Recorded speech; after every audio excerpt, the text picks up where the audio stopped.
On les appelle les pavés de mémoire ou les pierres d'achoppement. Plus de 70 000 ont déjà été posés dans le monde entier. Et peut-être les avez-vous déjà remarqués dans les rues. Chaque pavé porte le nom d'une victime du nazisme. Leur pose est un moment fort, leur nettoyage aussi.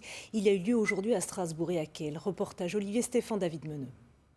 Alors les Stolpersteine, comme vous le savez tous, je pense, sont des pavés avec une surface de laiton qui donc ternit et qui rappelle le destin souvent très très cruel des victimes du nazisme. Et ils sont posés devant le dernier domicile librement choisi des victimes. C'est une tradition d'aller les polir au moins une fois par an pour que leur surface reste bien lisible, visible, et pour que l'on n'oublie pas. C'est un parcours d'une quinzaine de haltes, d'abord en France à Strasbourg, puis juste en face à Kehl.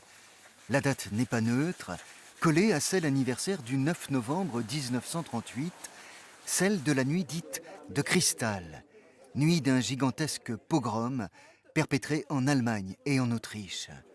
Des bougies, une rose pour chaque disparu, leur image. Celle-ci, Mireille Rosner en a hérité de sa belle famille. J'ai essayé vraiment par devoir de garder leurs souvenirs et d'en parler à mes enfants. De ma part, c'est vraiment par devoir de mémoire. À chaque halte, l'histoire la plus complète des personnes disparues est restituée.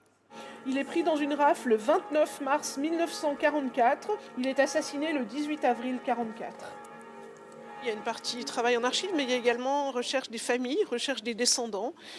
Et c'est très intéressant parce que du coup, on obtient des documents, des photos de famille, des lettres, etc., qui appartenaient aux personnes qui ont disparu. Et ces objets sont extrêmement intéressants parce qu'ils nous permettent d'avoir un lien entre le présent et le passé.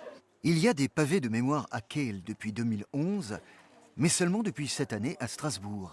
D'où ce premier nettoyage binational. Pour moi, c'est très très important parce que c'est vrai que le mal ne s'est pas arrêté à la frontière à l'époque et on a donc une responsabilité commune de mon point de vue. Prochain nettoyage à Muttersolz, fin janvier.